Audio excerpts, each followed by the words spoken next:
Next topic है हमारा blood clotting, उसको हम कहते हैं हीमोस्टेसिस। ठीक है, मतलब टू स्टॉप द ब्लड। ठीक है ना।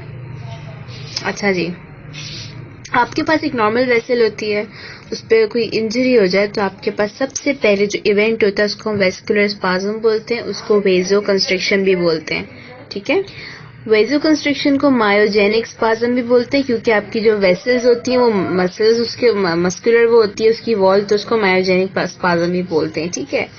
अच्छा, आपके पास जो है साइट ऑफ इंजरी पे आपके पास जो के हैं कुछ पेन रिसेप्टर्स होते हैं, पेन फाइबर्स होते हैं और दूसरे फैक्टर्स होते हैं। आपका हिस्टामिन सबसे पहले आता है।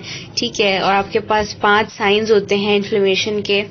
ठीक है, उसमें सबसे पहले आपके पास होता है रेडनेस, फिर उसके बाद स्वेलिंग और पेन और क्या कहते हैं उसके ऊपर आपके पास वेजो कंस्ट्रिक्शन, ये सब। ठीक है ना।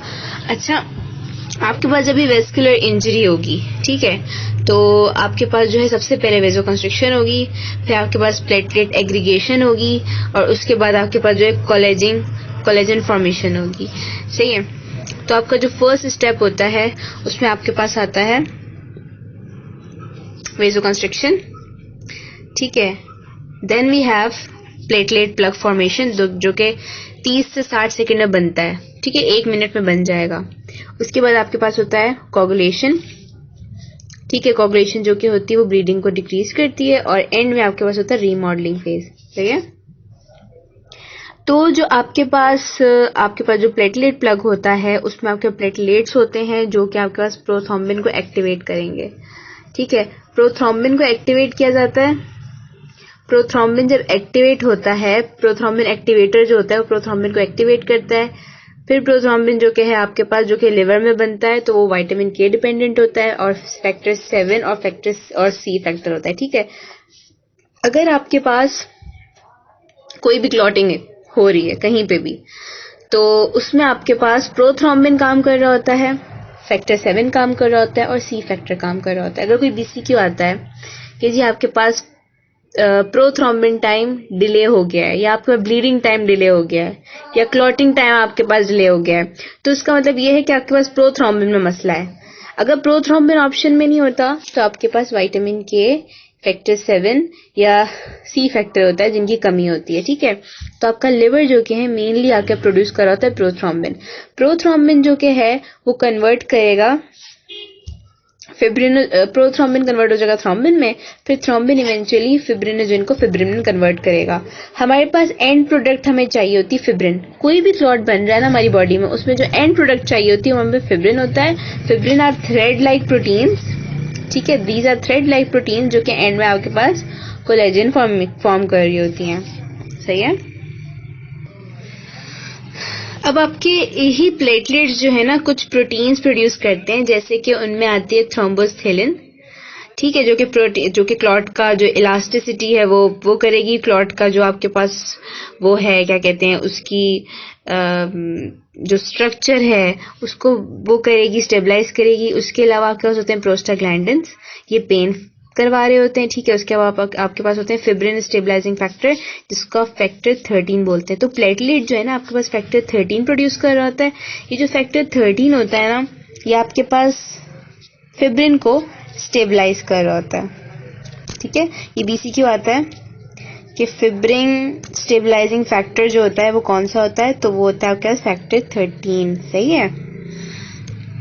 ओके जी, now we are heading towards the clot formation. एक पिछला मैंने ब्रीफ रिव्यू दिया था, अब थोड़ा सा इसको मैं थोड़ा इलेबोरेट करके समझाती हूँ। आपके प्लेटलेट्स जो हैं उनके पाथवेज होते हैं कुछ। एक होता है आपका थ्रोम्बोक्सेन पाथवे, जिसके थ्रू आपके पास प्लग बन रहा होता है प्लेटलेट। ठीक है, उसके बाद जब प्लेटलेट प्लग बन जाता है तो आपका फैक्टर 13 होता है जो आपके पास स्टेबलाइजिंग फैक्टर होता है, जो आपके क्लॉट जो बना हुआ क्लॉट होता है उसको स्टेबलाइज करता है। मतलब एक क्लॉट बन गया, अब इस क्लॉट को अपनी जगह पे रिटेन करने के लिए आपके पास फिब्रिन होना, फैक्टर 13 का होना जरूरी है। ठीक है, तो जी बन कैसे रहा होता है क्लॉट? बन ऐसे रहा होता है कि आपके लिवर के अंदर होता है प्रोथ्रोम्बिन। ठीक है, प्रोथ्रोम्बिन का हमारे पास चाहिए होता है एक्टिवेटर। जब प्रोथ्रोम्बिन एक्टिवेट होगा तो वो कन्वर्ट हो जाएगा थ्रोम्बिन में। ठीक है, फिर थ्रोम्बिन जो कि है आपके पास फिब्रिनोजन को कन्वर्ट करेगा फिब्रिन में, ठीक है, तो एक्टिवेट करेगा और उसके बाद आपके पास जो वही है आपके पास जो प्लेटलेट है वो फैक्टर 13 बनाएगा और वो इस फिब्रिन को स्टेबलाइज करवाएगा। सही है, तो आपके लिवर में होता है विटामिन के और आपका इवेंचुअली प्रोथ्रोम्बिन भी बनता है लिवर में। तो अगर लिवर में कोई इश्यू होता है तो आपकी जो क्लॉटिंग टाइम है, क्लॉटिंग टाइम कॉम्प्रोमाइज होगी। सही है, आपका ब्लड क्लॉट नहीं हो पाएगा बिकॉज आपके क्लॉटिंग फैक्टर्स ही नहीं बन पाएंगे। इवेंचुअली जब थ्रोम्बिन नहीं बनेगा, प्रोथ्रोम्बिन नहीं बनेगा, तो आपका फिब्रिन एक्टिवेट नहीं हो सकेगा। सही है, ठीक है जी। अच्छा, अब हमारे पास जो के हैं कुछ हमारे पास प्रोकोगुलेंट्स होते हैं बॉडी में, कुछ हमारे पास होते हैं एंटीकोगुलेंट। जो प्रोकोगुलेंट्स होते हैं ना वो ब्लीडिंग करवाते हैं, ठीक है ना। प्रोकोगुलेंट्स का मतलब होता है कि ब्लीडिंग को करवाना। सही है, कहीं पे हमारी बॉडी में कोई वेसल होती है, नॉर्मल हमारी जो वेसल होती है उसके अंदर अगर कोई क्लॉट बन जाता है तो हमारे प्रोकोगुलेंट्स इवेंचुअली उस पर काम कर रहे होते हैं ताकि यहाँ पे क्लॉटिंग ना हो और हमारे ब्लीडिंग ना हो। ठीक है, तो हमारे जो प्रोकोगुलेंट्स होते हैं वो ब्लीडिंग रोक रहे होते हैं। ठीक है, कोई वेस्कुलर इंजरी हो जाती है, कुछ हो जाता है, तो हमारे प्रोकोगुलेंट्स जैसे कि अगर किसी भी जगह पे इंटरनली एक्सटर्नली कोई ब्लीडिंग होती है तो प्रोकोगुलेंट्स हमारे पास ब्लीडिंग करवाते हैं, मतलब कि क्लॉटिंग होने से रोक रहे होते हैं। सही है, और हमारे पास कुछ एंटीकोगुलेंट्स होते हैं जो क्लॉटिंग को रोक रहे होते हैं। ठीक है, मतलब हमारी बॉडी में कहीं पे क्लॉट ना बन जाए तो उसकी जिम्मेदारी जो होती है वो एंटीकोगुलेंट्स की होती है, तो हमारी बॉडी में वो रोक रहे होते हैं क्लॉटिंग होने के लिए, मतलब कि क्लॉटिंग ना हो। सही है, अच्छा जी। हमारे पास दो तरह की कोगुलेशन होती है। ठीक है, हमारे पास दो पाथवेज होते हैं। फॉर एग्जाम्पल, हमारा टिश्यू है, ठीक है, हमारी ब्लड वेसल है, इसके ऊपर अगर इंजरी हो गई है, ब्लड वेसल के ऊपर इंजरी हो गई है या आपके हाथ पे फॉर एग्जाम्पल इंजरी हो गई है, ठीक है, आपके हाथ पे इंजरी हो गई है, मतलब कि वेसल के ऊपर अगर इंजरी है तो that is called extrinsic pathway.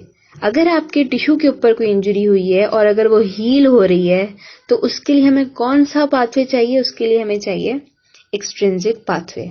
सही है, ये समझ आ गया।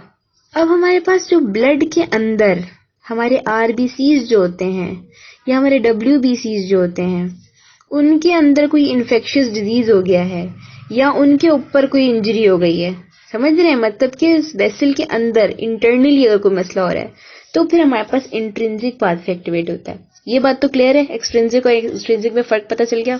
ठीक है जी, अब हमारे पास एक्सट्रिंसिक पाथवे जो कि है इवेंचुअली हमें क्या चाहिए होता है? फैक्टर 10 चाहिए होता है। ठीक है ना, एट द एंड हमें फैक्टर 10 चाहिए होता है।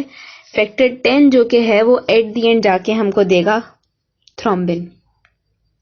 ठीक है, और थ्रोम्बिन हमें एट द एंड क्या देगा? फिब्रिन। सही है ना, ये पाथवे तो हमने अभी थोड़ी देर पहले पढ़ा था कि प्रोथ्रोम्बिन थ्रोम्बिन में कन्वर्ट होगा, फिर थ्रोम्बिन फिब्रिनोजन को फिब्रिन में कन्वर्ट करवाएगा। तो हमें एट द एंड क्या चाहिए? हमें एट द एंड हमें थ्रोम्बिन चाहिए। ठीक है, तो हमारे पास जो कि है एक्सट्रिंसिक पाथवे से हमारे पास होते हैं फैक्टर 10 और 10A मिल रहे होते हैं हमें। कैसे मिलते हैं? फैक्टर 8 कन्वर्ट होता है 8A में और फैक्टर 7 कन्वर्ट होता है 7A में, और with the help of calcium, ठीक है, फैक्टर 10 कन्वर्ट होगा 10A में with the help of 8A and 7A। सही है, फिर वो फैक्टर 10 इवेंचुअली आपके पास जो कि है प्रोथ्रोम्बिन को एक्टिवेट करवाएगा। प्रोथ्रोम्बिन एक्टिवेटर फैक्टर होता है ये। फिर प्रोथ्रोम्बिन फैक्टर हमारे पास थ्रोम्बिन बनाएगा, फिर थ्रोम्बिन हमारे पास एट द एंड फिब्रिन बनाएगा। सही है, तो एक्सट्रिंसिक पाथवे बस इतना सा है कि आपका टिश्यू फैक्टर एक्टिवेट हुआ है। ठीक है, याद रखिएगा जब भी आपके पास कोई एक्सटर्नल इंजरी होती है ना तो हमेशा टिश्यू फैक्टर आपका एक्टिवेट होता है। सही है, और टिश्यू फैक्टर ही आपका इवेंचुअली 10 को 10A में कन्वर्ट करवा रहा होता है। कैसे कन्वर्ट करवाता है? Through 8A and 7A and with the help of calcium आपका 10A एक्टिवेट होता है और जाके प्रोथ्रोम्बिन को एक्टिवेट करवाता है, फिर थ्रोम्बिन। अब आ जाते हैं जी इंट्रिंसिक पाथवे पे। इंट्रिंसिक पाथवे में क्या हो रहा है आपके पास? इंट्रिंसिक पाथवे में ये हो रहा है कि आपका कोलेजन फॉर्म हुआ। ठीक है, कोलेजन कैसे फॉर्म हुआ? एक्सट्रिंसिक में कोलेजन फॉर्म नहीं हो रहा है, एक्सट्रिंसिक में आपके पास क्या है? टिश्यू फैक्टर है। ठीक है, इंट्रिंसिक में आपके पास कोलेजन होता है एक्टिवेट। कोलेजन क्या करवाता है? फैक्टर 12 को 12A में कन्वर्ट करवाता है। फिर फैक्टर 12A आपके पास 11 को 11A में कन्वर्ट करवाता है। A से आप सिंपल याद कर लो, ये एक्टिवेटेड फैक्टर्स हैं, ठीक है। 11 इवेंचुअली 11A में कन्वर्ट होता है, और इन सब में बीच में आपके पास कैल्शियम का रोल बहुत ज्यादा होता है, सही है। अब फैक्टर 11A जो कि है वो 9 को 9A में कन्वर्ट करवाएगा, ठीक है। और फिर 9A, अब आप देखो यहाँ पे वो वाले फैक्टर्स नहीं है जो हमारे पास एक्सट्रिंसिक में थे, लेकिन एक्सट्रिंसिक में एक फैक्टर ऐसा है 8 है जो कि एक्टिवेट हो चुका होता है, और एक्टिवेट होके वो यहाँ पे इन्वॉल्व हो जाता है आपका 9A के अंदर, सही है। तो फिर ये 9A की हेल्प करेगा 8A। अब ये दोनों मिलके क्या करेंगे, एट द एंड 10 को 10A में कन्वर्ट करवाएंगे। तो वही वाला सीन हो गया, 10A मिल गया हमको, अब 10A हमारे पास प्रोथ्रोम्बिन को थ्रोम्बिन में कन्वर्ट करवाएगा, लेकिन 10 और 10A 5A की हेल्प से and with the help of calcium prothrombin को थ्रोम्बिन में कन्वर्ट करवाते हैं। तो आपके पास एक्सट्रिंसिक पाथवे में कौन कौन सी चाहिए हमें, 8, 7 प्रोथ्रोम्बिन, 8, 7, 10, और हमारे पास चाहिए होता है विटामिन K भी चाहिए होता है, ठीक है। और हमारे पास फैक्टर C भी चाहिए, प्रोटीन C भी चाहिए होती है, सही है। तो ये सारे एक्सट्रिंसिक हो गए। इंट्रिंसिक में क्या होता है, इंट्रिंसिक में 12, 11, 9, 10 और साथ में कुछ एक्टिवेटेड फैक्टर्स चाहिए होते हैं जैसे कि 8A और 5A, ठीक है जी। थ्रोम्बिन बन गया हमारे पास इवेंचुअली एंड में। ये दोनों थ्रोम्बिन आपके पास कन्वर्ट हो जाएंगे फिब्रिनोजिन में, फिर फिब्रिनोजिन कन्वर्ट होगा फिब्रिन में, that is called coagulation cascade, simple. और फिर वो फिब्रिन स्टेबलाइज होगा, किससे स्टेबलाइज होगा, फैक्टर 13 से, जो हमने पहले पढ़ा था, ठीक है। तो ये हो गया आपके पास कोआगुलेशन पाथवेज, ठीक है। अच्छा जी, अब हमारे पास कुछ एंटीकोगुलेंट्स होते हैं, सही है। अब देखिए हमारी जो नॉर्मल ब्लड वेसल होती है उसके अंदर ऐसा क्या होता है जो कि ब्लड को क्लॉट होने से रोक रहा होता है। तो हमारे पास एक तो होता है स्लिपिंग एरिया, इसको हम एंडोथेलियल वॉल की एक स्लिपरी सरफेस होती है, ये एक DCQ है कि हमारी एंडोथेलियल वॉल की जो है एक सरफेस ऐसी होगी, वेसल वॉल ऐसी होगी जो कि कोआगुलेशन नहीं होने देगी। उसके बाद आता है उसको ग्लाइकोकैरिक्स बोलते हैं, ठीक है। उसके अलावा हमारे पास होता है थ्रोम्बोमर्डिलिन में हमारे पास कोआगुलेशन नहीं होने देता। उसके अलावा कुछ फिब्रिन फाइबर्स होते हैं, कुछ फिब्रिन इटसेल्फ, जैसे फिब्रिन बन गया तो फिब्रिन इटसेल्फ अपने अंदर से कुछ फिब्रिन फाइबर्स निकालता है जो अपने आप को ही एब्जॉर्ब करवाएगा, मतलब कि थ्रोम्बिन को एब्जॉर्ब कर लेगा। देखो अगर फिब्रिन फाइबर्स एक दफा फिब्रिन बन गया और फिब्रिन क्या करेगा, थ्रोम्बिन को ही खाना शुरू कर देगा। जब फिब्रिन थ्रोम्बिन को इनगल्फ करना शुरू कर लेगा, एब्जॉर्ब करना शुरू हो जाएगा